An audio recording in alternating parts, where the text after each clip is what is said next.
अच्छा खासा स्टूडियो में वीडियो बनानी शुरू करी थी, सब्सक्राइबर बोल रहे हैं सड़क पे वीडियो बनाओ, ज़्यादा मज़ा आता है। आगे जी सड़क पे। अबे कितने गया डायरेक्टर, कोट पैंट पहना के पार्क में घुमा रहा है यार। वेलकम टू प्रॉपर्टी सारांश, दिस इज योर होस्ट सारांश सेठ। दोस्तों, वैसे तो रियल एस्टेट खरीदने के कई पैमाने होते हैं, but broadly it is aspired for two needs. पहला, खुद का घर खरीद के रहना, और दूसरा, एक ऐसी एडिशनल प्रॉपर्टी बन जाए जो रेंटल इनकम के जरिए आपके लाइफस्टाइल को एलिवेट करती रहे। जब हम रेंटल इनकम की बात करते हैं तो सभी सलाहकारों से आप एक ही कॉमन बात जरूर सुनते होंगे, रेजिडेंशियल का रेंटल 2-2.5% होता है, कमर्शियल का 7-8%। कमर्शियल ही लेना है ना। If it was that simple, लोग किराए पे चढ़ाने के लिए घर लेते ही नहीं और कमर्शियल शॉप्स तो ऑक्शन लगाकर बिकती। अब आप सोच रहे होंगे कि हमारी आज की वीडियो का टॉपिक आखिर है क्या, तो लेट मी टेल यू कि वैसे तो टॉपिक आपके पूछे गए क्वेश्चंस ऑन एलिसाब एंड जेकब के कमर्शियल इन्वेस्टमेंट पे रिवॉल्व करेगा, but I won't do a typical commentary around the projects, वो तो सब लोग कर ही चुके हैं। I would instead dig deeper into 2 basic thoughts जो कमर्शियल यूनिट खरीदते टाइम हर किसी के टॉप ऑफ माइंड होते हैं। वो 2 थॉट्स हैं कि बिल्डर लीज प्रोजेक्ट में इन्वेस्ट करना चाहिए या सेल्फ लीज वाले प्रोजेक्ट में। Today I will try and tell you all the technicalities, the positives, the negatives, all the shades of both kinds which might help you take a decision on Ellie and Jacob as commercial investment option. तो आइए शुरू करते हैं आज की video को। अरे यार, खुद तो तुम ट्रैक सूट पहन के आए हो, मोए आंटियां घूर रही।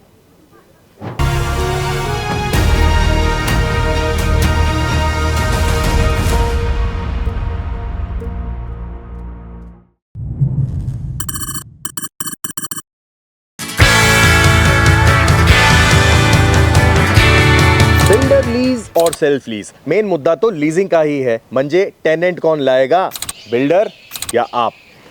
किसी भी प्रोजेक्ट की ओवरऑल वाइब सेट करने के लिए एक अच्छे ब्रांड्स का बुके बहुत जरूरी है। गॉन आउट दोज डेज जब हम लोग मार्केट सिर्फ खरीदारी करने के लिए जाते थे। अब तो शॉपिंग पर जाना भी एक एक्सपीरियंस माना जाता है, और अच्छा एक्सपीरियंस तो तभी मिलता है जब बच्चों को गेमिंग जोन में छोड़ के सोने सोने ब्रांड्स के सोने सोने कपड़े खरीदने मिले। अब बात जब सोने सोने ब्रांड्स बोले तो high end top notch brands की हो, तो we all know that it is difficult to pull off brands at individual level. Gucci के पास जाओ तो पूछता है प्राडा आ रहा है वहां, मैकडॉनल्ड्स KFC की इंक्वायरी करता है, और सारे क्लब्स की ये डिमांड होती है कि पहले वहां पे स्काई हाउस का क्राउड लाओ। The crux of the matter is that the probability of success of any project highly depends on the overall leasing of brands at that premise. अब लीजिंग का कंट्रोल अगर बिल्डर के पास है, मतलब centralise है, तब तो मल्टीपल ब्रांड्स पर एक कॉमन कंसेंसस बनना पॉसिबल है। पर अगर डिसीजन यूनिट बायस पर छोड़ दिया जाए तो भाई आपसी सहमति तो आजकल बीवी बच्चों के साथ नहीं बनती, बाहर वालों के साथ तो छोड़ ही दो। कुल मिला के अगर मैं जेकब एंड एलिसाब एज प्रोजेक्ट्स के हित में बात करूं तो लीजिंग बाय एमथ्रीएम will definitely play a crucial role in making both premises successful.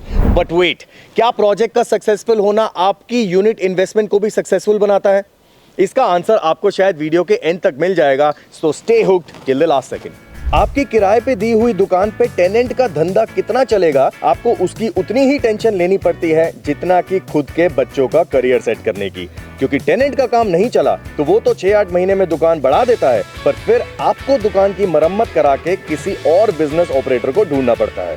इससे 2 नुकसान होते हैं। पहला, ब्रोकर को दोबारा कमीशन देके दोबारा टेनेंट ढूंढना, 1-2 महीने दुकान खाली भी रहती है, due to which your rental ROI goes for a toss. और दूसरा नुकसान होता है आपकी शॉप की इमेज का। 2-3 बार जब आपकी शॉप पे बोर्ड चेंज होता है ना, तो लोग बातें करने लगते हैं कि ये दुकान तो मनहूस है, इस पे कोई काम चलता ही नहीं है। एलिसाब में आपको ये टेंशन लेने की जरूरत नहीं है।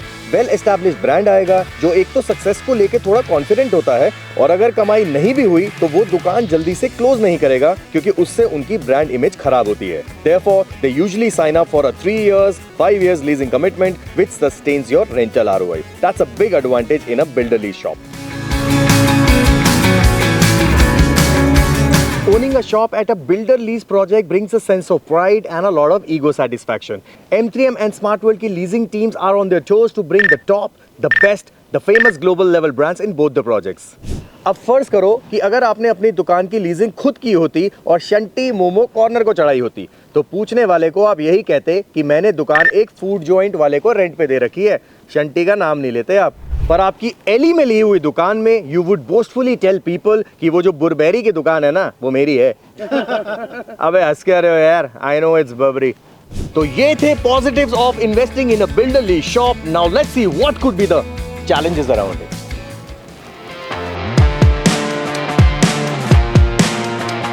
Guarantee, minimum rental, rent from day one. आहा, ये सब सुन के इतना हिप्नोटाइजिंग लगता है कि लोग इस पे लॉजिक लगाने का सोच भी ना पाए।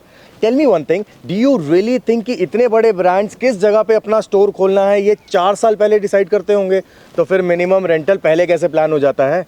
मैं बताता हूँ कैसे होता है। 35,000 रुपए पर स्क्वायर फीट की चीज को आपको 40,000 रुपए पर स्क्वायर फीट में बेची जाती है। आपसे जो 5,000 रुपए स्क्वायर फीट का लिया हुआ डिफरेंशियल आप ही को मिनिमम रेंटल के नाम पे 3 साल में डिवाइड करके पर मंथ वापस किया जाता है। और एक बात बोलूं, इसमें गलती बिल्डर की नहीं, गलती आपकी है। जब आप उनसे एक यूनिट खरीदने जाते हो तो डे वन से मिनिमम रेंटल कितना आएगा ये बिल्डर से आप ही तो पूछते हो। And by increasing the price by 5,000 rupees builder tells you what you want to hear. अब 3 साल में जब 5,000 रुपए का पूल खत्म हो जाएगा तब क्या? जो भी रेंट अब ब्रांड एक्चुअल में दे रहा है वही आपको मिलेगा, या फिर वो आपसे रेवेन्यू शेयर करेगा। मतलब आपकी शॉप का टेनेंट जितना कमाएगा आपको उसमें से एक हिस्सा मिलेगा। अब ये अमाउंट जो आप ऑलरेडी 3 साल से पा रहे थे उसका डबल होगा या हाफ, या आज की डेट में आपको कोई भी रिटर्न में नहीं देगा। Now in case of self leasing you know what exactly you are going to get for the rest of your life. अभी 50,000 पर मंथ है, 1 साल के बाद 55,000 होगा और फिर 60,500, मतलब हर साल 10% इंक्रीमेंटल के साथ एब्सोल्यूट सर्टेन होता है। Hence, you should make up your mind before giving your product to the builder to lease. Now, in case of Elisab, I am very sure that this complex will turn out flashy, decorated with big brands, must hangout point बनेगा, पर particularly आपकी shop का revenue कितना होगा will always remain uncertain. बहुत अच्छा, ठीक ठाक या बहुत बुरा, I don't know, you don't know. Currently nobody would know. जब आप अपनी दुकान खुद किसी को किराए पे चढ़ाते हो तो पेंट करवा के 2 पंखे ही तो लगा के थमाते हो ना। सरबत्ती, अरे 2 ट्यूबलाइट भी लगा लो। But you know what, builder leasing के केस में आपको अपनी शॉप दुल्हन की तरह सजा के विदा करनी पड़ती है। कैपिटल एक्सपेंडिचर, शॉर्ट में capex, is the amount that any brand spends to set up their logistic at your shop. For example, आपकी शॉप पे एक क्लोथिंग ब्रांड आता है, वो racks, try room, mirrors, counters, lightings, display board, even गल्ले तक पे भी जितना पैसा खर्चता है ना वो आपसे वसूलता है। सुनकर अजीब लग रहा है ना? तो एक बार अपना बिल्डर बायर अग्रीमेंट पढ़ लेना, कहीं ना कहीं टर्म्स एंड कंडीशन में ये पॉइंट टिका रखा होगा। और अगर नहीं लिखा तो आज ही बिल्डर से रिटर्न में कंफर्म करो। 99% केसेस में ये आपके मत्थे ही पड़ता है। और ये अमाउंट पर स्क्वायर फीट 1200, 1500, 2000 रुपए कुछ भी हो सकता है। It is not defined as per actual लिखा होगा और आप खर्चे का ऑडिट करवाने नहीं बैठ पाओगे। एक चीज और बता दूं, 1000 स्क्वायर फीट की शॉप 50% लोडिंग कट के आपको 500 स्क्वायर फीट ही मिलती है ना, तो ब्रांड शॉप का इंटीरियर 500 स्क्वायर फीट के कारपेट एरिया पे ही तो करवाएगा, राइट? नोप। बिल्डर आपसे केपेक्स 1000 स्क्वायर फीट के सुपर एरिया पे ही चार्ज करता है, which is just so wrong. 1000 square feet size पे 200 रुपए मतलब 20 लाख रुपए आपसे वसूले जाते हैं, और वो भी एक बार नहीं, जब जब टेनेंट चेंज होगा तब तब। I have a huge complaint with you, with the builders, and especially with those who sell builder lease commercial without discussing a vital topic like capex. Do leave a comment if you're hearing this word for the first time. This is a burning issue nobody is talking about. I request Noida authority to look into this matter and set a particular guidelines on this, please. Sir, गुस्सा नहीं, पानी पियो sir.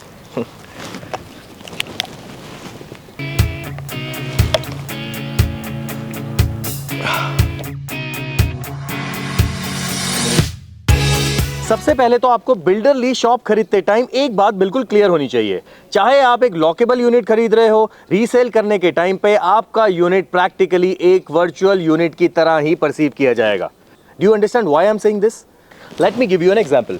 Assume करो कि एक पूरे floor पे अलग अलग साइज के 10 यूनिट्स हैं, कोई 200 स्क्वायर फीट का, कोई 300, कोई 375, मतलब बिल्कुल रैंडम साइज के यूनिट्स का एक गुच्छा है जिसका टोटल 5000 स्क्वायर फीट निकल के आता है। अब आप इस 5000 स्क्वायर फीट में से लेट्स से 400 स्क्वायर फीट का एक लॉकेबल स्पेस ओन करते हो, ठीक? अब बिल्डर के पास एक ब्रांड आता है, लेट्स से ज़ारा बिल्डर से 3000 स्क्वायर फीट लीज पे मांगता है। बिल्डर ज़ारा को उस 5000 स्क्वायर फीट के गुच्छे में से 3000 स्क्वायर फीट निकाल के दे देता है, जिसमें आपका 400 स्क्वायर फीट वाला यूनिट भी इंक्लूडेड है। अब ज़ारा 3000 स्क्वायर फीट में सेटअप बनाता है और अपना कारोबार शुरू कर देता है। नाउ वन फाइन डे आप घर से नहा धो के एक प्रॉस्पेक्ट बायर को अपनी गाड़ी में बिठा के अपना यूनिट बेचने निकलते हो। ज़ारा के शोरूम में एंटर करते हो और ट्राई रूम की तरफ इशारा करके बायर को बोलते हो कि यहाँ से लेके यहाँ तक का यूनिट मेरा है, खरीद लो।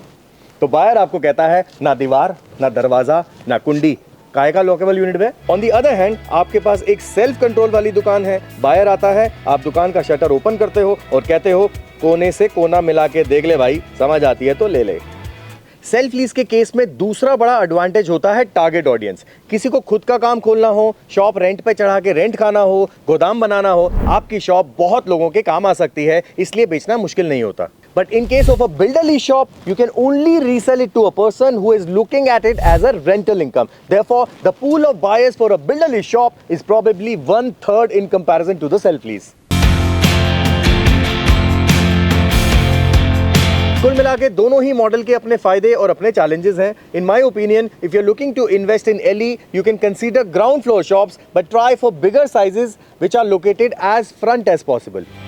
My best bet would be shops under the service suites tower, since there are high chances of daily leasing of these apartments and the tower lobby might partially function like a check-in reception in future.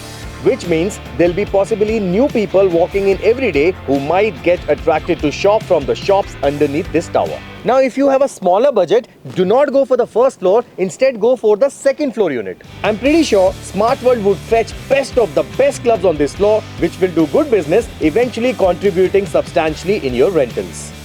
अब अगर आपको builder lease के challenges और self lease के positive ज्यादा समझ आ रहे हैं तो सुनिए। सोसाइटी शॉप अगर कंसीडर कर रहे हो तो ऑफ कोर्स लोकेशन तो अच्छी होनी ही चाहिए। प्राइस 40,000 रुपये पर स्क्वायर फीट से जितना नीचे पे करोगे, रेंटल ROI उतना ही बेटर आएगा। 40,000 रुपये पर स्क्वायर फीट से ऊपर की चीज़ मत खरीदो, क्योंकि फिर आप ज़्यादा रेंटल डिमांड करोगे, जो एक बार कोई टेनेंट दे भी देगा पर उसके खर्चे पूरे होंगे नहीं और फिर आपकी दुकान जो है वो बार बार बंद होती रहेगी। सेल्फ लीज के केस में my best bet is an office campus shop. Example Assotech Business Cresterra. एक बड़े ऑफिस कैंपस में ग्राउंड फ्लोर शॉप लो, 25,000 स्क्वायर फीट के आसपास आ जाती है, जहाँ पे McDonald's, KFC, Starbucks, banks, club, sports, basically वहाँ पे बहुत तरह के प्रोडक्ट्स कंज्यूम किए जाते हैं और टेनेंट भी बहुत अच्छा रेंटल देता है और ऊपर से आपने इसको खरीदा भी सस्ते में। So ये था मेरा analysis on commercial investment. Guys, if you're looking to buy something, I promise I will sell you something which I feel I should buy too. So for anything, call me. Take care. Bye-bye.